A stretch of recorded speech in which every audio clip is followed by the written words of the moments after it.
Dito kami sa'yo'y naghihintay, hindi ka namin iwanan, hanggang kamataya'y paglalaban. Marami na kaming pinagdaanan, pagod, kuya, sakit ng kalooban, di matilang araw na nag-iiyakan. Sa ibabaw ng lahat, katuwaan. Minsa kapatid ang aming kuya, tunay na kaibigan kapag ang samahan.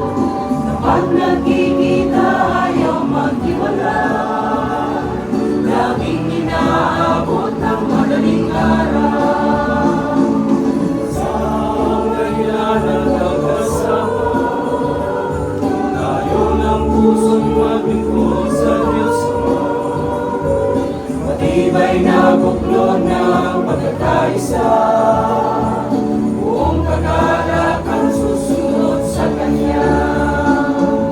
Marami na kaming pinagdaanan, pagod, kuya, sakit ng kalooban, di madilang araw na nag-iiyakan. Sa ibabaw ng lahat, katuwaan. Walang iwanan hanggang kamatayan, walang bibitaw kahit nahihirapan. Walang iwanan hanggang kamatayan, walang bibitaw kahit nahihirapan. Tungkol sa ating pagdadalahan, pasaning mabigat siyang nagagaan. Tayo narito, laging kasama mo, magkahawak kamay, harap sa mundo. Anuman ang dumating sa buhay na ito, di ka nag-iisa, lalaban tayo. Ang ating lakas ay gagamitin, lalakad sa utos ng amang ahagin. Pag-asa ay hindi tayo magugupili, nariyan si Jesus na ating tabi.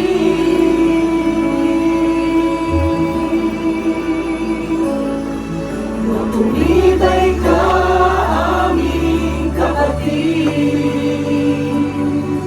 sa aming puso ika'y iniibig. Tulong-tulong tayo ilagay sa bibig, pagpupuring alay sa Diyos na pag-ibig.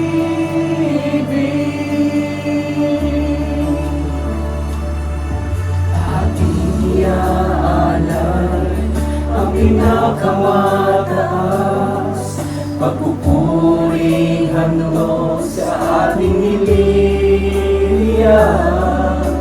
Diyos na may-ari, Ama nating lahat, siyang pag nakakandalisang minaranas. Ating ibiging pagkakamahiyan, ito ay bigay ng Diyos Amang mapagmahal. Tayo ay palagi na maglilingkuran ng ating marating buhay wala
iyong pagsunyo,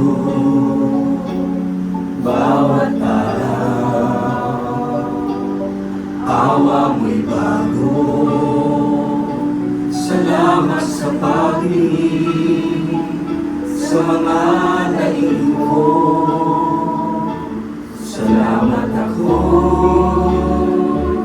may mga nakapit, dumadalangin, walang pag-ibig sa katwiran. Iyong nababatid, salamat sa iyong gawa. Di malilim, ikaw ang pag-ibig na nananatili. Ikaw ang ligaya na may dalamhati. Ikaw ang pag-asa pag napipigati. Salamat po, Ama, sa iyong pagkandili.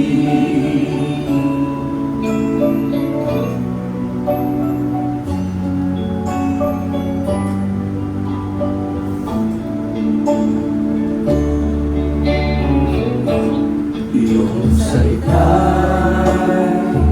aking kaaliwan,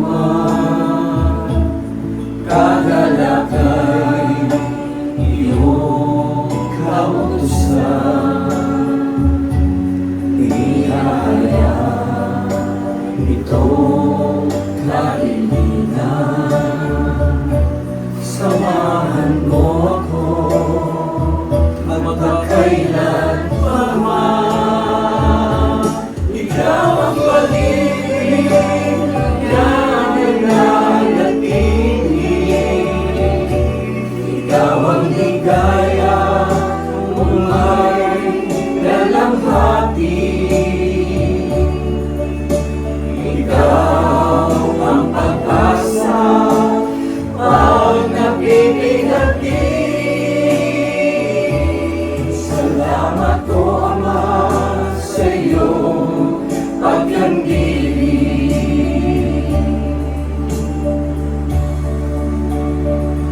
At doon sa langit na iyong bayan, naway makarating aking kaligtahan. Pangarap makasama buong kabatiran, at makapiling ka sa walang hanggan, at makapiling ka sa walang hanggan.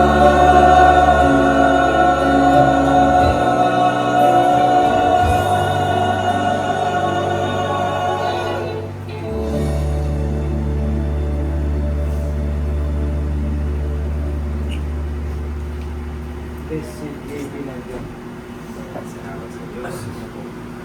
Ano yan? Isang bagay na dapat natin pinagpapasalamat sa Diyos. Sa tamang-tamang bukas, pasalamat. Lord ng Diyos.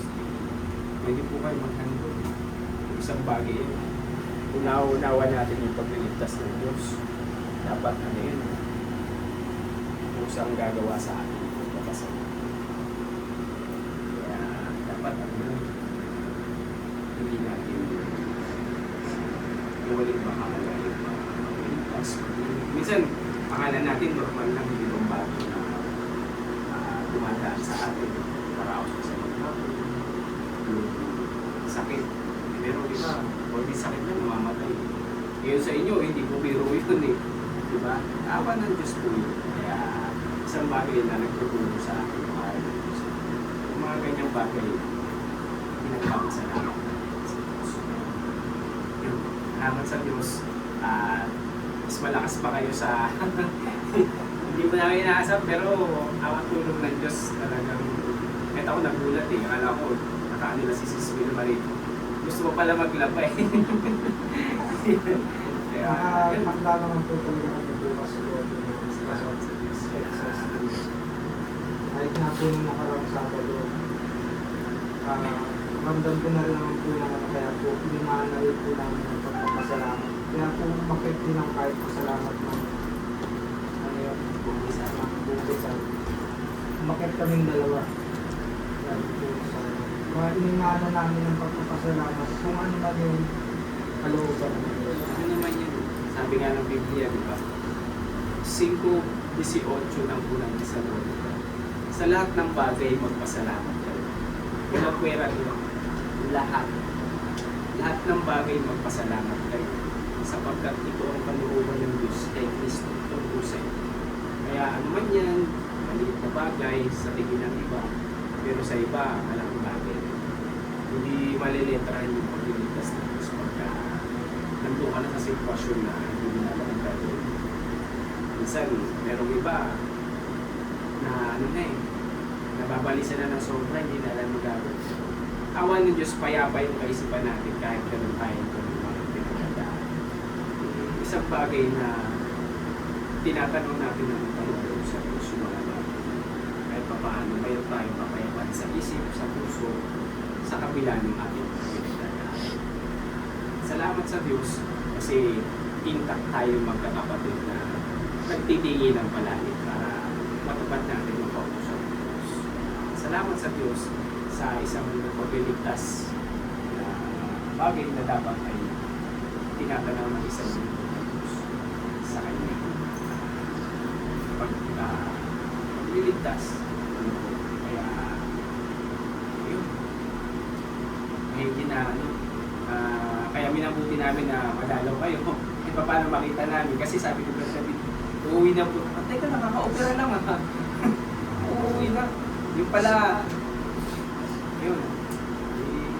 Di ba kahit papaano, yung operation na ginawa sa inyo, hindi yung talagang sabi nyo nga ako mag-focus pa yung pension. Talagang nagkakalaki po yan. Kaya, salamat sa Diyos. Hindi mo maliletrahan talaga yung paggawa ng Diyos.